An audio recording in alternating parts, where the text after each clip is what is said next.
పీతల సుజాత గారు. అధ్యక్ష, సహచర ఎమ్మెల్యే గారు పెద్దలు ఉమా నాగిరెడ్డి గారు చనిపోవటం చాలా విచారకరం అధ్యక్ష. ఎందుకంటే అధ్యక్ష, వాళ్ళ బామర్ది ఎమ్మెల్యే గారు శ్రీ మోహన్ రెడ్డి గారు చెప్పినట్టుగా 3 సార్లు ఎమ్మెల్యే 3 సార్లు ఎంపీ చేయటం అంటే మామూలు విషయం కాదు అధ్యక్ష. ఎంతో ప్రజాదరణ ఉంటేనే తప్ప ప్రజల చేత ఎన్నుకోబడటం అసాధ్యం అధ్యక్ష. అట్లాంటి మాస్ నాయకుడు ఈ రోజున సడన్గా చనిపోవటం నిజంగా అందరికీ కూడా, ముఖ్యంగా పార్టీకి కూడా చాలా తీరని లోటు అధ్యక్ష. ముఖ్యంగా వాళ్ళ మిసెస్ శోభా నాగిరెడ్డి గారితో నాకు పరిచయం ఉంది అధ్యక్ష.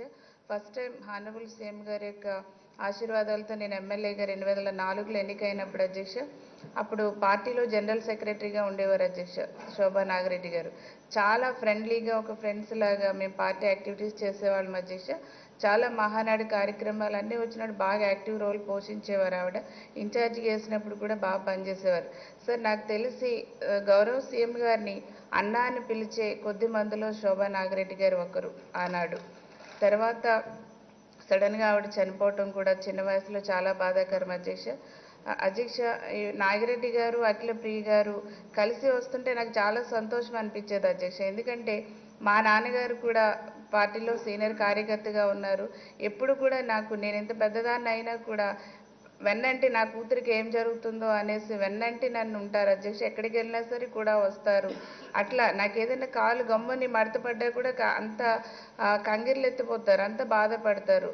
అలా తండ్రి కూతుర్లు వస్తుంటే నిజంగా నా రిలేషన్ చూసుకుని వాళ్ళిద్దరిని చూసి నేను చాలా సంతోషపడేదాన్ని అధ్యక్ష. నిజంగా ఆ బాధ అసలు ఎవ్వరూ తీర్చలేం. నిన్న నేను అక్కడికి వెళ్ళాను అధ్యక్ష గౌరవ సీఎం గారితో పాటుగా. చాలా బాధ అనిపించింది. తల్లిదండ్రులు లేకుండా ఫ్యామిలీ, ఇప్పుడు అఖిల ప్రియ మీద పూర్తి బాధ్యతలు ఉన్నాయి. నిజంగా భగవంతుడు అమ్మాయికి మనోధైర్యాన్ని ఇచ్చి అన్ని విధాలు అండగా ఉండాలనేసి మనస్ఫూర్తిగా కోరుకుంటున్నాను అధ్యక్ష. హానరబుల్ సీఎం గారు కూడా ఒక తండ్రిలా ఉంటాను, ధైర్యంగా ఉండమని చెప్పడం చాలా సంతోషదాయకం అధ్యక్ష. పూర్తి సహాయ సహకారాలు మా అందరికీ కూడా ఉంటాయి, ధైర్యంగా ఉండాలనేసి మనస్ఫూర్తిగా కోరుకుంటూ ఉమా నాగిరెడ్డి గారికి ఆత్మ శాంతి చేకూరాలనేసి మనస్ఫూర్తిగా కోరుకుంటున్నాను అధ్యక్ష.